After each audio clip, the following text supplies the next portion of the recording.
आप देख रहे हैं एडी लाइव। जमशेदपुर शहर बहुत ही महत्वपूर्ण शहर है। यहाँ के सभी प्रदेश के लोग रहते हैं। कोविड काल के कारण बहुत सा प्रोग्राम पेंडिंग में था, नहीं हो रहा था, प्रशासन उसे ऑर्डर नहीं दे रहा था। अब आस्ते आस्ते कोविड गाइडलाइंस का धीरे धीरे सरकार भी छूट दे रही है, जिला प्रशासन भी सख्ती नहीं कर रही, जिसके कारण से बहुत से बड़े बड़े प्रोग्राम हो रहे हैं। जमशेदपुर में दिनांक 13 मार्च और 14 मार्च को जितने भी झारखंड प्रदेश एवं बंगाल ऑल ओवर इंडिया के जितने भी नेत्र चिकित्सक थे, उनका बहुत बड़ा कॉन्फ्रेंस हुआ। हर नेत्र चिकित्सा के डॉक्टर अपने अपने रिसर्च पेपर, अपने अपने ऑपरेशन जो प्रैक्टिस कर रहे हैं उसका एक्सपीरियंस शेयर किए, प्रेजेंटेशन किए, बहुत सा सवाल हुआ, बहुत सा जवाब हुआ जो मेडिकल प्रोफेशनल है उनके लिए है। लेकिन जब मीडिया से डॉक्टर से इंटरव्यू लिया गया तो डॉक्टर ने 2-3 सवाल का जवाब बहुत ही अच्छा दिया और हमें लगता है कि वह जवाब आम जनता को भी जानना बहुत ही ज़रूरी है। आँख शरीर का वह अंग है जो मृत होने के बाद भी दूसरा को लगाया जा सकता है। आज उसी के ऊपर में महाधिवेशन कॉन्फ्रेंस से बड़े बड़े डॉक्टर अपने आकर रिसर्च और नए टेक्नोलॉजी, नए बीमारी का जानकारी दी। आज हमारे साथ एक बहुत मशहूर डॉक्टर है, उनसे इस विषय में और विशेष जानकारी प्राप्त करते हैं। यहाँ पे कॉन्फ्रेंस के लिए आया है, बहुत अच्छा तरीके से ये ऑर्गेनाइज़ किया हुआ है और काफ़ी लोगों का जो कॉमन आदमी जिसको हम कहते हैं, उनका ये रहता है कि आँखों को कैसे अच्छा रखा जाए, क्या क्या हमको प्रिकॉशन लेना चाहिए जिससे आँख में कोई डैमेज ना हो। बेसिकली आँख काफ़ी, जैसे आपने बताया, एक ऐसा अमूल्य चीज़ है जिसको हम वापस ला नहीं सकते। अगर ख़राब हो गया तो काफ़ी दिक्कत में पड़ जाते हैं लोग। तो हमारे लिए यही पब्लिक को जानना ज़रूरी है कि आँख में कोई भी तकलीफ़ हो, आपको लगे कि छोटा है बड़ा है तकलीफ़ जो भी है, पहला है कि एक क्वालिफाइड ऑफ्थेल्मोलॉजिस्ट यानी आँख के जो विशेषज्ञ रहते हैं उनके पास जितना तुरंत जा सके जाए। सबसे बड़ी गलती है लोगों की कि लोग कहीं केमिस्ट के दुकान में जाके ड्रॉप्स खरीद लेते हैं कि केमिस्ट पूछ ले क्या तकलीफ़ हो रहा है, तो क्यों कोई बोला आँख में खुजली हो रहा है, कोई बोला आँख में लाली हो रहा है। केमिस्ट वो सुन के एक दवाई दे देता है, कभी कभी उसमें स्टीरॉयड ड्रॉप रहता है।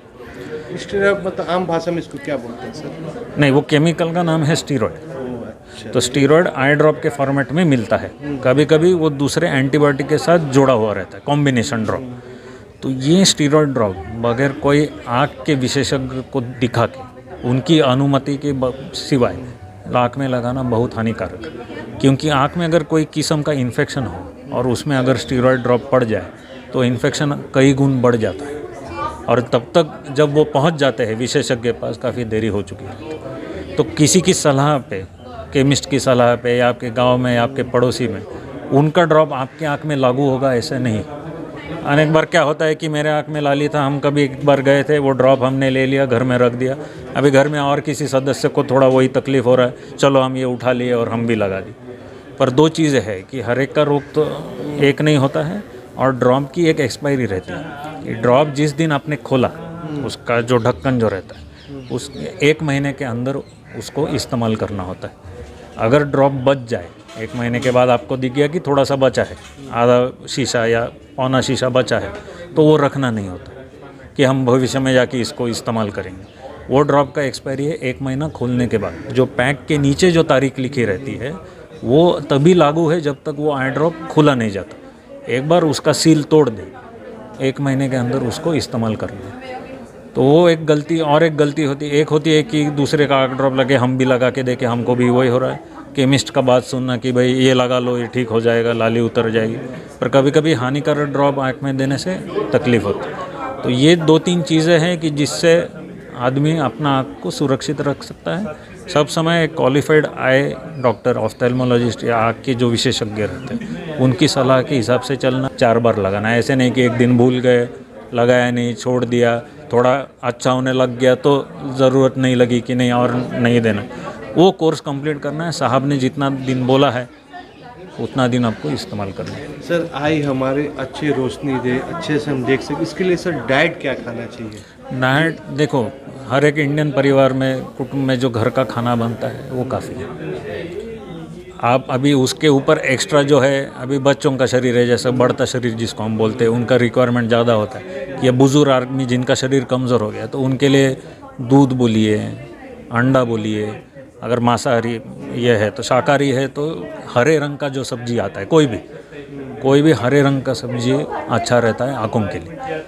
तो कोई स्पेशल डाइट का ज़रूरत नहीं होता है। ऐसे लोगों को लगता है कि ये खाना चाहिए, वो खाना चाहिए। घर का खाना ही सेहतमंद खाना है।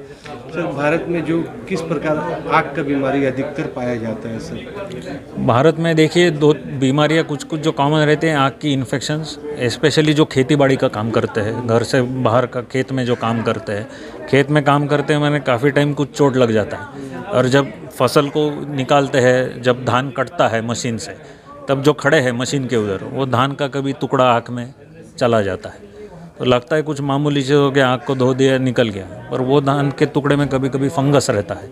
ये फंगस जाती है, जो कीटाणु है, जीवाणु है, इसकी वजह से आँख का काला पुतला जो रहता है वो बर्बाद हो जाता है। और उसके टाइम से अगर इलाज नहीं किया तो रोशनी जाने की रोशनी है। तो आँख को हमेशा जो खेती बाड़ी या बाहर का काम कर रहे हैं, इवन इलेक्ट्रिशियन कहिए, कारपेंटर कहिए, जो लोहा को काटते हैं, यहाँ पे भी कुछ चीज़ उड़ के आँख में लगने की संभावना है। ऐसे सभी लोगों को प्लास्टिक का बड़ा साइज़ का जो चश्मा मिलता है, सेफ्टी चश्मा को मान के चलना है, जिससे चोट न लगे। क्योंकि चोट लगने के बाद अच्छा भी हो सकता है, बुरा भी हो सकता है, कहना मुश्किल है। सर एक जो अंतिम सवाल सर, कोरोना कोविड बहुत इफेक्टेड किया है सर जी। अभी तो चल गया, इफेक्टेड कम हुआ, इससे सर आपको क्या क्या बीमारी, जिसको हो चुका है उसको क्या क्या बीमारी, प्रिकॉशन क्या क्या लेना चाहिए? जो कोरोना से माने ये हो के जो पास होके निकल गए हैं, अलग से कोई ये नहीं होता है। एक जस्ट रूटीन चेकअप आँख में करवाना बेहतर है। सिर्फ कोरोना के हिसाब से हम नहीं कर रहे, सालाना एक बार आँखों का चेकअप करवाना अच्छी माने हैबिट जिसको हम बोलते हैं। साल में एक बार आँख, कोरोना हो ना हो जो भी हो, साल में। और स्पेशली और एक इम्पॉर्टेंट बात, जिनको शक्कर की बीमारी है, शुगर, इनको हर साल एक चेकअप कम से कम कंपलसरी, क्योंकि शुगर की वजह से आँख के नस में खून जमा होने की संभावना अधिकतर रहती है। अगर खून जमना स्टार्ट हो गया तो उसका इलाज बहुत पेचीदा होता है, लंबा समय चलता है।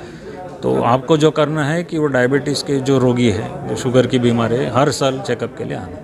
सर जो ड्रिंक और स्मोकिंग हो रहा है उससे ये तो बहुत बुरी, हाँ, बहुत क्षति, बहुत हानि पहुँचती है। 2 दिनों तक चली इस 19वीं राज्य स्तरीय, प्रांत स्तरीय नेत्र विशेषज्ञों के अधिवेशन में 2 दिनों तक चले इस राज्य स्तरीय नेत्र विशेषज्ञों के वार्षिक सम्मेलन में देश भर के अंतर्राष्ट्रीय ख्याति प्राप्त 12 से ज़्यादा नेत्र रोग विशेषज्ञ आए। नई दिल्ली से डॉक्टर नम्रता शर्मा, डॉक्टर ललित वर्मा, डॉक्टर हरबंश लाल, डॉक्टर बॉम्बे से डॉक्टर टीपी लहाने, डॉक्टर रागिनी पारेख, फिर चित्रकूट से doctor Rakesh Shakya, doctor Amit Purwal, doctor Devendra तुली, देश भर के नामी गिरामी अंतर्राष्ट्रीय ख्याति प्राप्त कॉर्निया रोग विशेषज्ञ से लेकर ग्लूकोमा रोग विशेषज्ञ, रेटिना रोग विशेषज्ञ यहाँ आए। उन लोगों ने यहाँ पे आँखों के जितने प्रकार के रोग होते हैं, जितने प्रकार की बीमारियाँ होती हैं, बड़ों की, बच्चों की, सबके लिए एक नया जो डायग्नोस्टिक स्किल है, नया जो सर्जिकल स्किल है, नया जो ट्रीटमेंट मैनेजमेंट है, उसके बारे में अपने अपने विचार रखे। तो जाहिर सी बात है कि यहाँ के नेत्र विशेषज्ञों को इससे काफ़ी फ़ायदा पहुँचा और इससे यहाँ की जनता को भी इनडायरेक्टली सबसे बड़ा फ़ायदा पहुँचेगा, है ना। तो इस तरह का वार्षिक सम्मेलन हम हर साल करते हैं। इस साल कोविड की वजह से 2 साल के बाद हो पाया और इस तरह के अधिवेशन से हमारे चिकित्सकों को बहुत फ़ायदा होता है और इनडायरेक्टली जनता का बहुत भला होता है। और आज महिला चिकित्सकों का सम्मेलन में डॉक्टर नम्रता शर्मा और मैंने महिलाओं के लिए प्रेरणादायक प्रेजेंटेशन दिए, ताकि कैसे जेंडर का जो बायस है उसको महिलाएं तोड़ें और आगे बढ़ें। और मेरा तो ये संदेश है कि महिलाओं को परिवार बढ़ाने के पहले, यानी बच्चों के पैदा करने के पहले अपनी पूरी पढ़ाई, जो सर्जरी सीखना है, पढ़ाई करना है, जो प्रैक्टिकल एक्सपीरियंस उनको लेना है, वह लेकर ही अपने परिवार को आगे बढ़ाएं। क्योंकि सब कुछ कर लेने के बाद जब छोटा सा 1-2 साल का ब्रेक लेने से आगे फिर आराम से वो दोबारा उसको शुरू कर सकती हैं। लेकिन अगर बीच में ही क्रम टूट जाता है तो आगे फिर से इसको शुरू करने में बहुत दिक्कत होती है। तो मेरा जो प्रेजेंटेशन था, मेरा जो मोटिवेशनल टॉक था, इसी पर आधारित था। और डॉक्टर नम्रता शर्मा ने भी इस साल की जो इंटरनेशनल वुमेंस डे की थीम है ब्रेक द जेंडर बायस, उस पर भी अपना प्रेजेंटेशन दिया।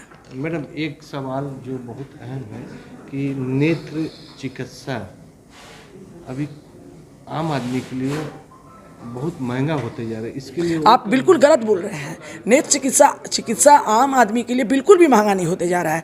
सरकार ने आयुष्मान भारत से नेत्र की बहुत सारी बीमारियों को जोड़ा है और बड़े बड़े आंखों के अस्पताल आयुष्मान भारत से जुड़ गए हैं। तो ज़्यादातर लोग जो एक्चुअली गरीब हैं, जिनके पास आयुष्मान भारत का कार्ड है, वो प्रधानमंत्री नरेंद्र मोदी की जो ये सुविधा है, चिकित्सा सुविधा है, इसका लाभ उठा रहे हैं और इससे अस्पतालों को भी फ़ायदा है और मरीजों को भी फ़ायदा है। इसलिए हम तो ये नहीं मानेंगे। आयुष्मान भारत के आने के बाद पिछले 2 साल में स्थिति बहुत बदल गई है।